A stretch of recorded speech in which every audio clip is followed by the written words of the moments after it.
Diba?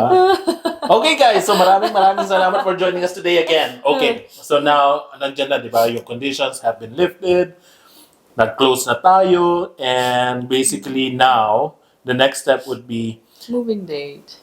moving date, of course. A lot of people are actually now happy na nagawa na ng realtor ang trabaho nila, nagawa na ng abogado ang trabaho nila, nabayaran na ng abogado yung seller, kaya this time around, magbabayad na sila.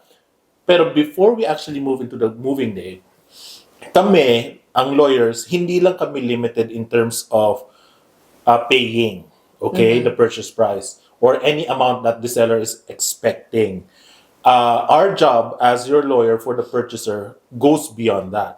Of course, because we need to apply for a title that is under your name. If you're just a single buyer, if you're a couple, or if you are friends, or let's say 10 of you who wanted to purchase a mansion, then it's our responsibility to apply for a title under your name. Syempre, yung title, parang sa Philippines, title is currently is under the seller's name, and it will have to be transferred to your name.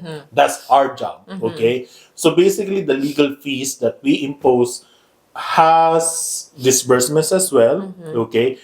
And then basically, the disbursements, hindi namin kinukupit yon, okay? Kasi nasa trust account lang yon. Ipapakita namin sa inyo yung final statement of account, ibibigay namin sa inyo amount na ito yung katibayan o binayaran namin to, ito yung binayad namin. This is for the disbursements. Ang legal fees, yun talaga yung fees natin. Just like realtors, they have, mas malaki pa nga binabayaran nyo sa realtor kesa sa amin. Biro lang. Pero, so legal fees are just our legal fees. Yeah. Okay? And then lawyer's fee yun. Lawyer's fees yun. And then may disbursements. Yeah. Yung disbursements, of course, kunyari for example, hindi kayo mag-close on the closing day. Of course, pag hindi kayo nakapag-close ng closing day, let's say today, hindi ka nakapag-close 12 p.m., of course, there will be some interest imposed. And us as lawyers for the buyer, we need to pay that. And usually, sinasama na namin yun sa contingency na in case something happens, we have enough funds to pay for that. Okay? Hopefully, syempre, as lawyers, gusto namin i-avoid yung mga delays na ganyan. As much as possible, if we say closing day is today, we make sure that it is today. Kaya pagpasensyahan nyo na kami mga abogado, if for example, makulit kami, kamusta na ba? Kulitin nyo. Lalo, ang pinaka-problema na napapansin ko ngayon in terms of buyers, okay? Kaya nade-delay yung mga transaction. Wala kaming natatanggap na mortgage instructions. Okay? Kaming abogado, we cannot start on anything or any document for that matter. Hindi namin kayo mapapapirmahan ng document kasi kulang-kulang yung information namin. Mortgage instructions will provide all of the information we need to start drafting all of the documents that you need to sign para makapag-request na kami ng funds and everything. And kasi ang lawyer ng seller, hindi lang pera ang kailangan niya. Commitment from us na kailangan naming yung title, whatever requirements, other documents that they need, yung mga documents na kailangan na ninyong pirmahan na i-forward namin sa kanila. So that's our responsibility. Now, pagka all things go well, nag-closing day na-release na yung key, symbolically, usually, release ng key can be actual physical, di ba? O ito na yung susi. Minsan, it's just symbolical na parang, okay, ibig sabihin ng release ng keys, we completed the purchase. Now, after that, of course, you have the right to move in na. And that's what Kat is talking about, the move-in. And so, syempre, happy na tayo. Mukhang bago kasi amoy bago yung bahay. The joy of owning. the scent and the scent of new house. The problem is, a lot of people, hindi naman all, hindi naman majority, not most, but a lot of people does not know this. Okay, what is this? The corresponding cost once you start owning a house. Okay? Question. What are the related costs that buyers or owners na, not buyers na, owners need to be aware of once they start owning the house? So, they have to be buyers. They have to be aware of, aside from your mortgage, you'll be paying property taxes na, and that's monthly. Property taxes, okay? And aside from that, you have to make sure, or you have to ask if there is homeowner association fees. That's the HOA or HOA. That's what Homeowners. they call. I think, sorry, pero I think HOA, nade-determine na namin yan beforehand. Kasi nasa title yan eh. Yeah, depends. Oo. Depende sa area. Oo. So some newer community doesn't have HOA yet. So if, for example, I'm just gonna cite an example, like if you will be in the summer side, if you're choosing a house in the summer side, so HOA runs with the land. Kahit kunyari lilipat ka na, kung sino yung bagong owner, sila na yung magpipay ng HOA. Okay. So it depends on which area you live. So that's another thing that will be out of the pocket, but that is annual. Oh. That's And annual. who collects that? It will be like your developer. For us, like I live in the south side, our developer is Brookfield. So Brookfield, and then we pay Brookfield Residential, and we will have to pay them to the office or however we wanted to. It depends kung sino yung developer sa area na yan. So that's not the city. That's where yung yung maintenance, yung mga pakaho, ito yung mga parang beautification. village na. Yeah, yun na yung sa area ninyo itself, yung kunyari sa summer side. Kasi may pa-lake sila doon, may pabonggang pa-lake. May pa-playground. May pa-playground, yung may pa-lake. So hindi mo naman pa-lake yun kasi hindi ka naman beside the lake. So it doesn't matter kung your house is small or big, yung square footage ng house mo, everyone pays the same amount sa HOA. So it depends talaga on the community. On the community. Some communities, they only pay 50. Some communities pays higher because the higher you pay, the more amenities you have in your communities. So that's what you're going to bear in mind.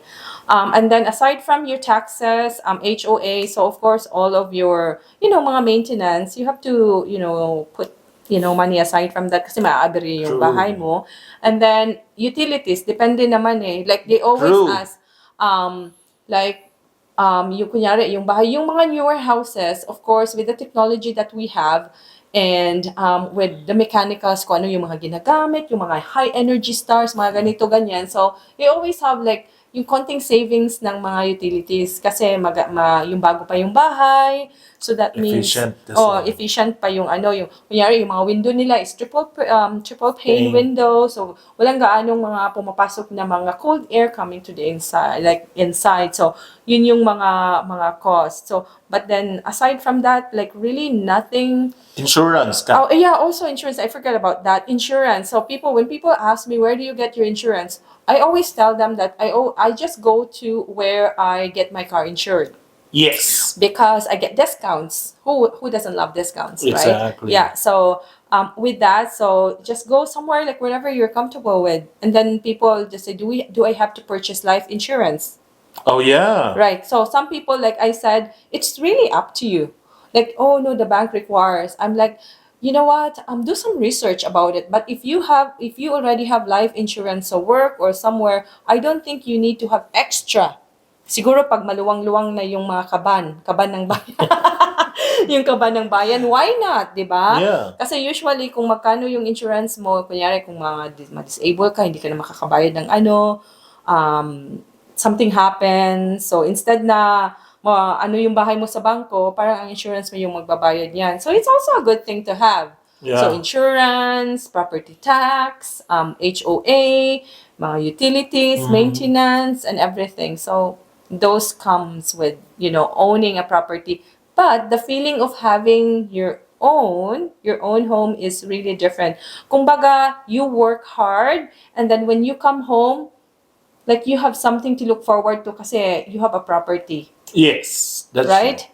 Like, That's nakikita mo kung saan napupunta yung pinaghirapan mo. Yeah. Yeah, kung baga nasa bahay mo. I can attest to the fact na ang dami talagang associated costs. Hindi lang, okay, now that you have purchased the house, approve ka na ng mortgage, of course, meron ka ng monthly payment mortgage eh. Yeah. Say for example, nasa $1,500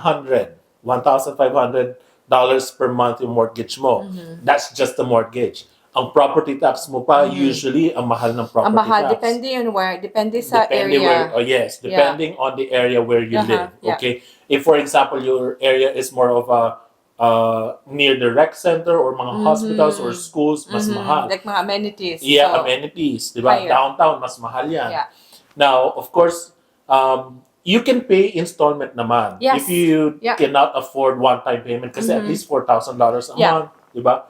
If you cannot afford that lump sum amount, you can pay Yeah. via installment. Usually, sinasama na yun sa bank or minsan separate, di Yeah. ba? Yeah, Okay. if you want a bank, you can arrange that with your bank when you do the closing. Yeah, you can Yes. talk to your bank or you can call 311 sa city Yes. para kayo na yung mag-arrange itself on how to pay. Ako, ganun ang ginagawa ko. Ako. Yeah. We're just being wise. Kasi, Yeah. installment, magkano lang din yun. Rather than pay the entire amount. Oh my Ang God. hirap, Oh, di ba? ouch. Oo, ouch talaga. So, installment basis kami, we pay monthly. So, every year, magkakaroon kami ng installment. As long as you pay, Yeah. the monthly installment, walang palya, you are enrolled in that program. Yeah. Next, of course, utilities. Sa utilities dito sa Canada, dito lalo na dito sa Edmonton, we have power, electricity, and gas. Usually, yung condo dues, okay? Yung condo dues, if you live in a condo, usually they cover power, they cover heat and water. Yun yung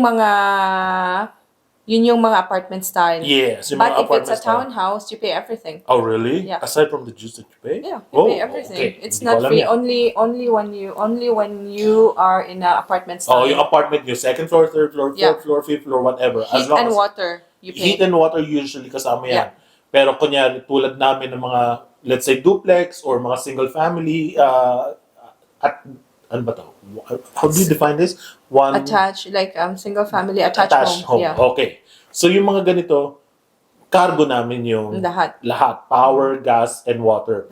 And then, of course, other than that, sometimes, okay, lalo na yung sa mga mortgage, nire-recommend ng bank na magkaroon kayo ng MRI or Mortgage Redemption Insurance. Ibig sabihin, to guarantee yung payment ng mortgage mo. Yeah. Usually, they actually recommend buyers or yung mga mortgagors na or mortgagees na, mag-purchase din kayo ng MRI para if something happens, okay? Let's say, for some reason, mamatay kayo, di ba? You have that insurance will cover the entire amount na, correct? Or, usually, pag may life insurance naman, Yeah. let's say, for example, ang life insurance mo is $1 million yung worth. And your property is what? Let's say 500,000 or 600 or 700,000. Then, usually yung life insurance, yung proceeds nun, will pay the entire amount. It depends on you. Kaya nga, usually, ang life insurance is but that's covered by a separate topic na. So, life insurance can be used or MRI. MRI, lalo na kung sa bank kayo kumuha, mas mura ng kaunti. Yeah. Tama ba? Yeah, they have prices na cheaper. And HOA. Usually, ang HOA, hindi ko lang alam kung meron kami HOA. Pero wala pa akong binabayaran. I think, kasi new yung community nyo, I don't think you guys have HOA here. Pag siguro mga older na yan, and then you will have to have like, kunyari walang playground, and then you want to have like, playground dito, yun. But when the developer already, kumbaga kasama na yan, dun pag-purchase ng property ninyo, meron yan. Pag when you start buying the house na wala pa, some areas will eventually have one. But it won't be as pricey as compared sa amin. We have HOA. We already know that we will have one the moment we sign the agreement. Yeah, I think I remember that, Kat, na it actually depends on the title. Okay. Kasi na-remember ko yan eh. Ang title ng property, usually meron niyang encumbrance na HOA. Yeah. Pag meron ka niyan, you're forced to pay that. Yeah, you are forced to pay. Otherwise, if you are just like not paying attention and just like try to forget about it, they will bring that to legal matters. Yeah, and then you will have to have like yung kumbaga dinadala nila into like business bureau or something, and then your credit will be affected. Oh, really? Yeah, kasi ano nila kumbaga may sulat ka na sa lawyer, ganito ganyan, yung tapos may arrears pa yan. So instead of paying kunyari 390, so it will be 410, yung kumbaga ganyan na. So like in our community, we pay HOA because there is a spray park, there is a skating rink when it's winter, a hockey rink when it's winter, and when it's summer, it's converted into a basketball court. or volleyball or something like that. So a spray park. And then there's a chalet where community owners can enjoy classes inside and parties inside. And also like Summerside, they do have HOA because any homeowners in there are able to use their lake, kayak, whatever they do, they can use that for free. Kasi yun na yung binabayaran mo. Whereas other communities, like for example, when they're married, they will pay certain amount in there as well. Like Terwilligar, tong trumpeter, because you guys like, bago ang community na to. So unless, on the title, meron na talagang nakalagay na yung encumbrance na certain amount, yun. Okay, yeah. So that I You will have to find ask. out. Yeah. You have to ask when you purchase a house, you have to ask like, is there HOA in here? Kasi i-discuss yan, minsan naman hindi tayo nakikinig eh. Tapos Yeah. Shakira na pagdating sa, meron pala to. Yeah, so yeah, and that's the reason why we're doing this video, because we want to inform everyone. Not really to scare you, but to empower you, to Yeah, educate. prepare you, Yeah. to educate and Uh-huh. prepare you, no? Na Yeah. para kahit paano, you will be ready na wag niyong sisisihin ang realtor at the end of the day na hindi ko to alam ka. Di ba? In the first place, hindi niyo pala hinire ang realtor. Yeah. Secondly, ang realtor nandyan para make sure na lahat kayo fully informed. Yeah. Kami mga abogado na parang, teka lang, hindi namin pala trabaho to, di ba? So, wag niyong isipin na ang mga lawyers, ito na yung trabaho namin lahat na, you have to make sure na alam namin lahat ito. Yun ang trabaho ng lawyer. Hindi.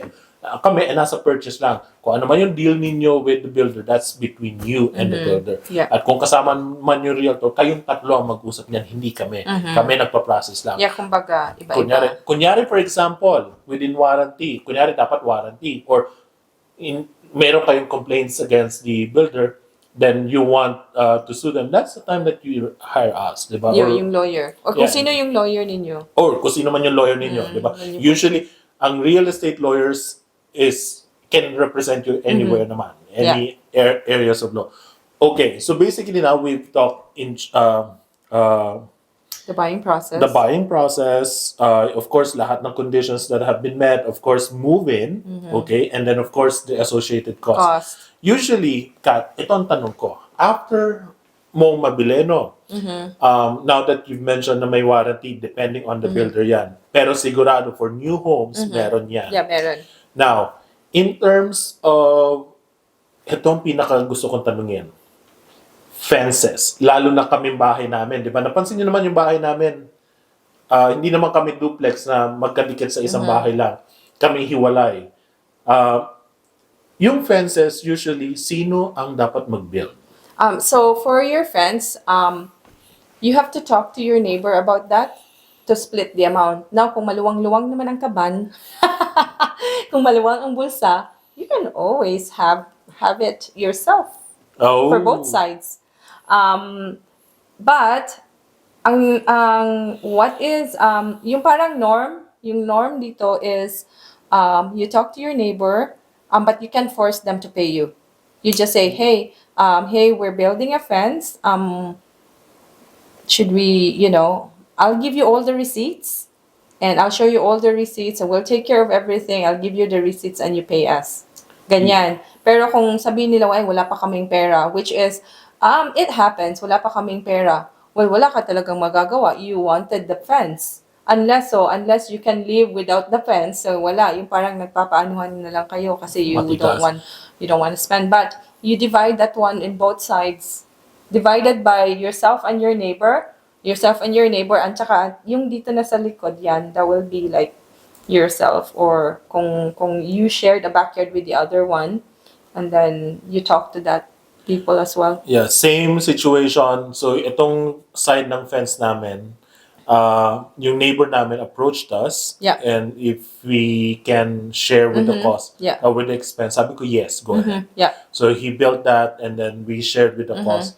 Itong kabila, hindi ko pa nakakausap. Yeah. Like, to be honest with you, when we moved into our place, there was yung parang ganito, wala pang tao doon. So our neighbor, approached us, and we only paid 700 that time. That was, Wow! well, that was 10 years ago. Okay, okay. Yeah. And then these neighbors of ours, they have a dog. I'm terrified of dogs. So, And then sa garahe namin, because we have detached, sa garahe namin, I stayed there and then I just sweat. I cried. So kasi pinapaalis ko muna yung aso before I come into my house. And then meron naman silang deck. So they were saying na, oh, it's safe, ganito, ganyan. Sabi ko, oh no, I'm really scared. So what had happened, I'm not like faking my fear of dogs. So they actually like put up a fence without asking us to pay for it. Oh. Yeah, it was a bonus.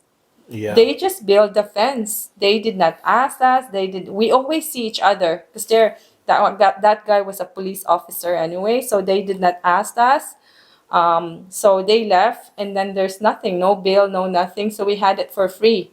Kumbaga, kasi nagkikita naman kami and nothing was said. So maybe, I don't know if they're shy, but sa kabila, nagbayad kami, sa kabila, hindi. So true, guys. Talagang there's no law that obliges everyone to share. Okay, it's more of a good neighbor policy lang. Of course, they're your neighbors. You want to establish good relationships with them, and that's the reason why. Na try to be more friendly with your neighbor kasi you That's don't true. want to antagonize naman, diba? Yeah. So ako hindi ko pa nakakausap. Good thing pa-winter na nun and very impossible na to erect a fence. So come springtime or summer, once matunaw lahat ng snow, that's the time that we can actually start negotiating about it. Kung mapapansin niyo wala pa yung kabila namin, di ba? So, in terms of maintaining the property, do you have any tips for our fellow kababayans? Okay. Yeah. So maintaining a property. So if you have, for example, in your kitchen, if you have granite, so granite is really tricky. So you have to seal it once a year. High maintenance yung granite. So that's the difference between granite and quartz. Quartz, you don't have to do anything. The same thing. The same, whatever, how you purchase it, it's the same. But with granite, you have to seal that once a year. Also, your hot water tank, you have to drain that. If it's not a tankless, if that's, like yung malaki. Yung tank. So, I think you have to drain that one after specific year. Pagbago ang bahay, wala kang problema several years kasi hindi pa yan mag-move.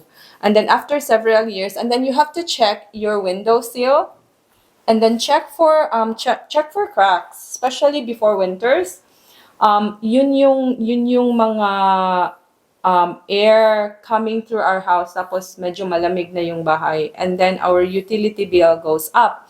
It's because pumupunta yung air from the outside dun sa mga cracks ng window. That is one thing that pumapasok yung air sa loob. So maraming moisture yung bahay, mag-molds, nagkakasakit tayo na hindi mo alam kung bakit. And also check for the weather strippings on the windows kasi minsan yung parang nagwo-worn out din yun. So mafe-feel mo may hangin na pumapasok. So weather strippings is no longer good sa windows mo yan. And yung mga yung mga like basic things with all your appliances, but sa house talaga you have to turn on your vent sa bahay as well. Kasi tayo, especially Filipino, we love to cook. We love to boil noodles or whatever it is. So yung steam ng bahay, that causes molds sa bahay mo. Oh! That causes molds. So, kumbaga, the older your homes, kumbaga makikita mong may mga moist na sa window mo. So, if you're not turning on your vent, so hindi yan, walang circulation ang sa loob ng bahay mo. Oh, yeah, so it's important to turn on your vents, especially winter. And make sure that your furnace is clean every 2 years. Furnace, okay. Every 2 years? Yeah, And that's required. I have guys. So, if you need people, I have crew. yan, kaya kailangan nyo na realtor kasi marami din sila I have connections. people. Yeah, I have people who can do it like less price but quality yung work. Yeah. Quality yung work. I can attest to that kasi pag ni-refer mo yan sa isang client, ang client ni-refer, like, or referrals are being made. So, they're good people too, and they're honest. That's all I can, say. And siguro additional lang, in terms of mga furnace, may mga filter yan. Yes. You have to make sure that you replace it once in every 6 months or 3 months. Depends. Depende sa gamit mo. Ako, bumili ako sa Costco ng filters. Nako, yung 4, para lang sigurado meron ako stock. Marami kang i-maintain. lalo na ang bahay dito sa Edmonton, rarely will you see a house made of stone. Usually, Yeah. puro mga wood yan. Yeah. And the good thing, ang problema dito sa Canada, kaya hindi nila ginagamit yung stone because it expands because of the winter, di ba? Yeah. Magkakaroon ng crack. At pag nag-crack yan, foundation Yeah. itself is Yeah. ruined. Yeah. And that's why they want mga wood para pag better insulator sila. And pag nag-expand, pwedeng mag-contract. Now, be mindful lang with terms of humidity. Usually, pagkatulad na sinasabi ni Kat na nagmo-mold, pagka nabasa ang wood ninyo, nag-expand yan, it affects Yung the mga molds, yung ganyan. yeah. Yeah. So, maintenance, kasi sa Philippines, hindi Different. It's totally different. Diba? First of all, the weather itself is very extreme. Right? So, doon sa Pilipinas, semento naman yung gamit natin. So, dito sa Canada, it depends on the type of flooring you have. So, if you have hard wood na flooring, so lots of maintenance. But I don't think like nowadays, a lot of builders are using that. It's because it costs a lot. So they have the vinyl plank, like luxury vinyl plank flooring. So that one, it is pet friendly. So kahit scratch yan, so walang scratch. At saka hindi magwa-warp. So it's a nice material to have kasi less ang ano. So kung may mga mabasa, hindi mag-absorb doon sa baba. True that, Yeah. guys. So, yeah. So, I guess maintenance, of course, different houses have different needs. Diba? Just be mindful of maintaining it very carefully if you want it to last. Yeah, diba? totally. At the end of the day, if, for example, if you're not seeing yourself staying there for good, if, for example, this is just an opportunity for you to actually purchase a bigger or a better house, try to take care of it very carefully. Yeah. Just because, of course, the selling price, once you try to sell it, pagka sira-sira na yan, how can you command a higher price? And of course, if sira na yung bahay mo and you wanted to sell it, so then you will have to spend more money. Oh, yeah, to renovate to fix everything. So then might True. as well, while you were in there, you take care of your house as much as you take care of yourself. True. Yung parang ganun na, yung parang your house looks bago all the time. Diba? Yeah, so which And is... usually wives naman or mothers are like that. They want everything nice and tidy. You know what I mean? So yeah, ngayon, meron ka pa bang additional information that you want to impart to our friends? I think we talk, but we might forget something. But they can always shoot you an email or text message if they do have questions. Yes. Right? So guys, eto na. So I guess right now, I guess we have So already far. discussed so far. If you have any questions or comments, please let us know so that we can try to respond to it, diba? Para kahit pa paano, if we forgot to discuss something, then we can probably reschedule another shoot. Yeah, Diba? Now, now that we're done, you guys, I just wanted to ask Kat, just in case people are now planning to buy a house and they want to retain you or hire you, how can they contact you? Can you provide your details or, Oh, okay.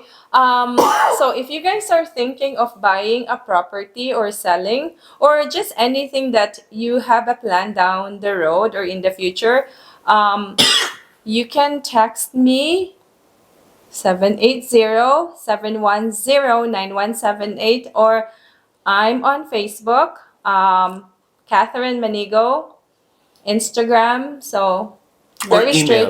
Do you Email, have an email. I do have email as well if you prefer that. I'll post down the Yeah. email below if you want. Yeah. Yun na So, lang. Yeah, And si then, of course, Attorney her Irvin. Facebook page. Yeah, Facebook page. Para you can message her if Or you you'll have see any. me. Or Or my if activities. you're in a Filipino community, you like to network, she'll always be there anyway. So yeah, so if you need services, I hope that through this video, we were able to impart to you whatever information you need to prepare you in buying. And considering that she's very knowledgeable in this industry, I think it is very worthwhile for you to actually reach out to Catherine in order for you to better prepare yourselves for owning an investment, ika nga, because owning a property is an investment. And of course, if you have any needs in terms of purchasing or selling a property, just like let's say, a house, di ba? You can reach out to me. Of course, as lawyers, we will be mandatorily required to represent you in the purchase and the sale. And if you want me to represent you and be your counsel or retain, so if there's anything that you need from me, you can reach me on this Facebook page. I will I will write down my email details below, or my contact or my WhatsApp number as well, in order for you to reach me. Again, thank you very much, Catherine, Salamat din, for allowing me Attorney allowing me. Bautista. Yeah, allowing me to actually have this discussion. I've been planning this the whole time. The first time I met Kat, it was through a client. It was through a friend actually. And then basically lahat ng mga clients ko na naghahanap ng properties, binabato ko na lang kay Kat. Kasi I know for a fact that Salamat. it's actually nice, 'di ba, to network with Filipinos. Kasi they will definitely help out, 'di ba? I mean, at the end of the day, sino-sino pa ba magtutulungan kundi Yeah, tayo lang exactly. din, 'di ba? Yeah. As much as possible, let's try to be more helpful to one another, 'di Totally, ba? yeah. Wag na tayo yung nasa Pilipinas na crab mentality Yeah, yung that's siraan. true. Wag Yeah, na. yeah. We're here in Canada. Let's imbibe the culture of supporting Yeah, one another, that's true. 'di ba?